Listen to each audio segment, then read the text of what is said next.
For centuries, knowledge has been hidden in plain sight across the sands of time. Whispers of lost civilizations, cryptic symbols, and forbidden histories have been erased or concealed. What if the truth was never lost, but hidden? Welcome to Eye of Ancient Mysteries, where the past speaks and the future listens. Sit back, open your mind, and prepare to uncover the untold secrets of our world. Let the journey begin now. Magic in ancient Egypt. When the ruler of ancient Egypt, Khufu Cheops, decided to build the largest pyramid, he knew that special knowledge was needed to realize such a grand plan. The man who possessed that knowledge was the priest Djedi. In ancient Egypt, he was considered a great sorcerer. It was said that he could command all living beings and even bring the dead back to life. Egyptian papyri and temple hieroglyphic inscriptions record that the construction of the Great Pyramid was overseen solely by priests, but they carefully concealed the mysterious methods for working with the massive stones. It is claimed that the priests chanted spells in a specific tone, which caused the stones to become significantly lighter and allowed them to be easily placed where needed. In general, magic and ancient Egypt were inseparably linked. Today, magic is viewed as part of the entertainment industry, but for ancient people, it was a part of daily life, and they truly believed in it.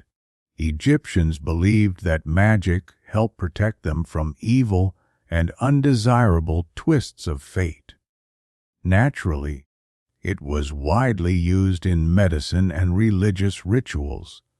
Physicians used spells, and prayers to the gods were uttered with magical words. Egyptian magicians used various amulets in their rituals.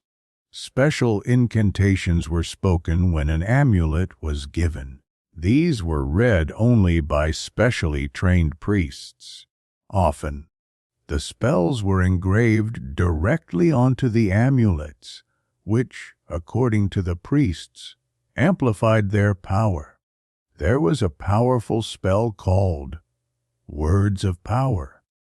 When a person died, a papyrus with this spell was placed in their hands.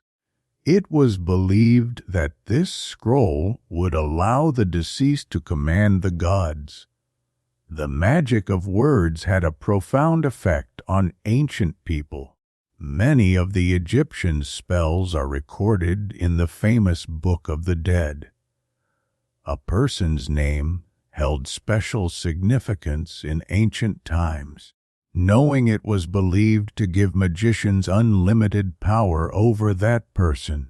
To Egyptians, anything without a name or title simply did not exist.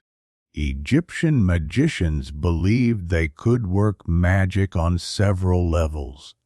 The main elements were the location of the ritual, the actions performed, and the spoken words. To achieve a magical effect, they spoke words in a specific vocal tone and strictly adhered to the correct pronunciation of every sound. This significantly strengthened the spell's power, and repetition built up magical energy. Wordplay was a key magical tool. Homophony, words that sound alike, and nonsense words enhanced the effect. If the spell was spoken while spitting on an enemy or their figurine, this increased its destructive power. A well-chosen location greatly improved the magical result. Magic dolls were made from dough, wax, animal fat, and glue. The dolls were deliberately made fragile so they could be easily broken. Most often, they were used for curses or destructive magic. Special magical incantations were also used in religious ceremonies. Surviving records say that ancient priests were so skilled in magic that they could change a person's destiny and influence future events. It was believed that magicians could easily heal the sick and banish evil spirits. People believed that even dolls made from simple materials could behave as if alive and carry out the magician's commands. Today, researchers believe that Egyptian magicians used two types of magic. The first was ritual funerary, affecting both the dead and the living, and the second was curses meant to cause great harm to the cursed individual. Each person chose which type of magic to practice. But Egyptian magicians believed that even white or benevolent magic could have negative or even tragic consequences. Their main rule was that all magic existed in a gray zone, because no one could truly predict its outcome. One thing is certain: they knew that magic influenced, if nothing else, a person's mental state, and in this way it could help someone change, whether the effect was magical or the result of the person's belief. The magic of Baba Yaga. Baba Yaga is one of the most well-known characters in Eastern European fairy tales. Her habits are infamous. She lures and abducts children, frightens adults, and forces forest animals to serve her. She also competes with another infamous villain, Kashai the Deathless, and gladly helps heroes who set out to defeat him. She is a mysterious, treacherous old witch whose name is surrounded by fear and dread. Her temperament is volatile and quarrelsome, and she changes moods quickly. By nature, Baba Yaga is cunning and devious. She treats everyone with suspicion. She's talkative, petty, and demanding. Her favorite pastimes are doing evil deeds, causing mischief, and being quite boastful, constantly praising herself. She's in contact with many-headed dragons and commands goblins and forest spirits called kikimoras. She prefers animals over people. Some dictionaries claim that in certain Slavic languages, Yaga means an outer village garment, a large fur coat worn with the fur on the outside. Some researchers believe that tales of Baba Yaga reflect real creatures similar to the famous Djedi. Cryptozoology calls such beings relict hominoids. All travelers and researchers who have found traces of them note their long stride, about 1 meter, and their unusual walking style. They place one foot directly in front of the other, which is not typical of humans, giving the impression they walk on one leg. That fits another trait of Baba Yaga. In some stories, she is described as having one leg, a bony leg.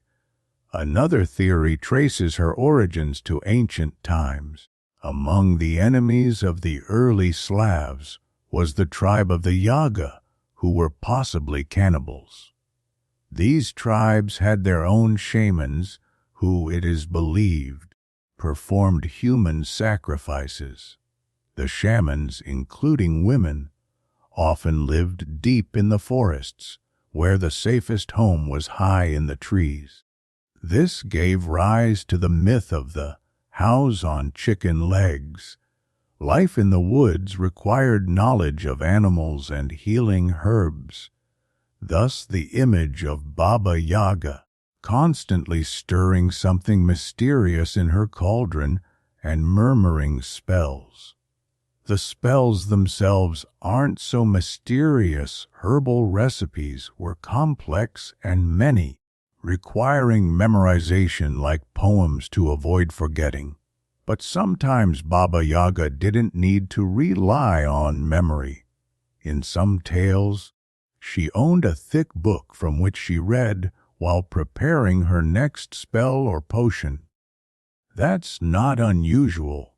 Every healer had their own recipe book. In some stories, Baba Yaga uses a broom as her mode of transportation, the typical witch's flying vehicle. But it should be noted that in the oldest tales, the broom is absent. It appears later, influenced by Western European legends of witches who fly on broomsticks. The original Baba Yaga uses a far more exotic means of transport, something akin to modern time portals, known from science fiction. When she wants to go somewhere, she simply spins around, sometimes 3, 7, or 9 times, murmurs a spell, and voiled, she appears at her destination. Essentially, a form of teleportation, even more advanced than in the movies, since it requires no high-tech devices. Or perhaps we simply don't know all of Baba Yaga's secrets, and she hid her technology from the storytellers on purpose.